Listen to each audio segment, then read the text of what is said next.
اللہ ہمارے لیے کچھ چیزوں کا انتخاب کرتا ہے اور وہی دینے والا ہے اور وہی کسی کو کسی چیز سے محروم رکھنے پر قادر ہے.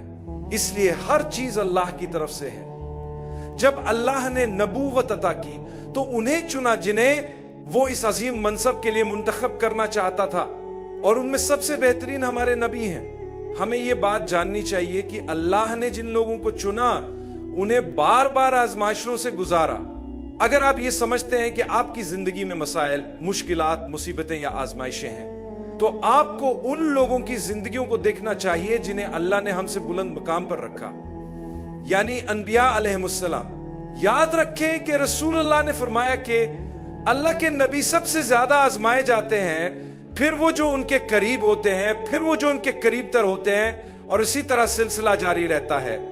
اگر آپ زندگی میں بہت سی مشکلات کا سامنا کر رہے ہیں لیکن آپ مومن ہیں تو یقین جانیے یہ ایک اچھی علامت ہے. جب اللہ اپنے بندے سے محبت کرتا ہے تو اسے آزمائش میں ڈالتا ہے. یہ آزمائش آپ کو اللہ کے قریب کرنے کے لیے ہوتی ہے، آپ کے دل کو نرم کرنے کے لیے اور آپ کو بہتر انسان بنانے کے لیے ہوتی ہے. اس کا مقصد یہ ہے کہ آپ اپنی ذمہ داریوں کے بارے میں زیادہ محتاط ہو جائیں، گناہوں سے بچنے کی کوشش کریں، اور جب بھی کہیں غلطی ہو جائے اللہ سے معافی مانگیں اور اللہ کی رحمت پر امید رکھیں. حضرت زکریا کی کوئی اولاد نہیں تھی اور وہ اولاد کی خواہش رکھتے تھے. ان کی عمر کافی زیادہ ہو چکی تھی مگر پھر بھی انہوں نے دعا کی. اکثر ہم میں سے بہت سے لوگ جب شادی کے بعد اولاد نہیں ہوتی تو مایوس ہو جاتے ہیں.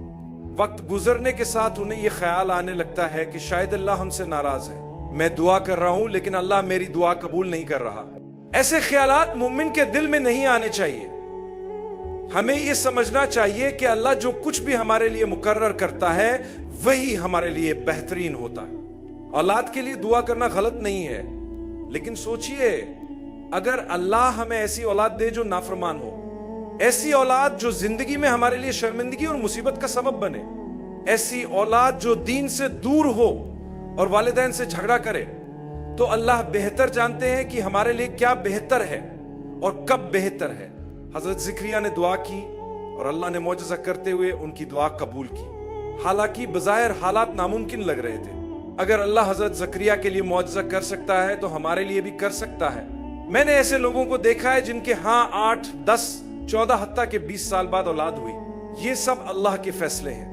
اللہ کی رحمت سے مایوس نہ ہو. حضرت زکریا نے دعا کی، یا اللہ مجھے نیک و صالح اولاد عطا فرما.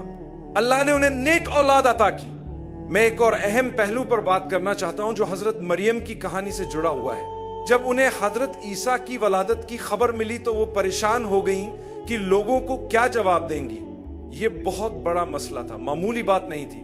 میرے بھائیوں اور بہنوں، انہوں نے کیا کیا؟ انہوں نے اللہ سے رہنمائی مانگی. اللہ نے ان سے فرمایا کہ خاموش رہو، صبر کرو اور ثابت قدم رہو، ہم تمہاری مشکل آسان کر دیں گے. لوگوں نے ان پر جھوٹے الزامات لگائے کہ وہ بغیر نکاح کے ماں بننے والی ہیں. کسی پر الزام نہ لگائیں، ہو سکتا ہے وہ اللہ کے کتنا قریب ہو اور آپ کو پتہ بھی نہ ہو اور ہم اپنی نادانی میں سزا کے مستحق بن جائیں. اللہ نے حضرت مریم کو حکم دیا کہ وہ خاموش رہیں اور صرف اشاروں سے بات کریں. اللہ نے خود ان کی بے گناہی کو ثابت کیا. بچے نے خود بول کر ان کی سچائی بیان کی. دیکھیں خاموشی کتنی قیمتی ہے. خاموشی نے ایک معصوم انسان کو کس طرح سہارا دیا. کبھی کبھی آپ پر لگائے گئے الزامات اتنے بڑے ہو سکتے ہیں کہ انہیں صرف اللہ ہی صاف کر سکتا ہے. فکر نہ کریں، صبر سے کام لیں، حالات کو سہنے کی عادت ڈالیں اور امید کا دامن نہ چھوڑیں. وہ دن ضرور آئے گا جب آپ مکمل خوشی کے ساتھ مسکرا رہے ہوں گے. بدترین صورت میں ہم قیامت کے دن پہنچیں گے اور اس صبر کا اجر دیکھیں گے جو ہم نے برداشت کیا تھا. تو فیصلہ کریں کہ آپ کس طرف ہونا چاہتے ہیں.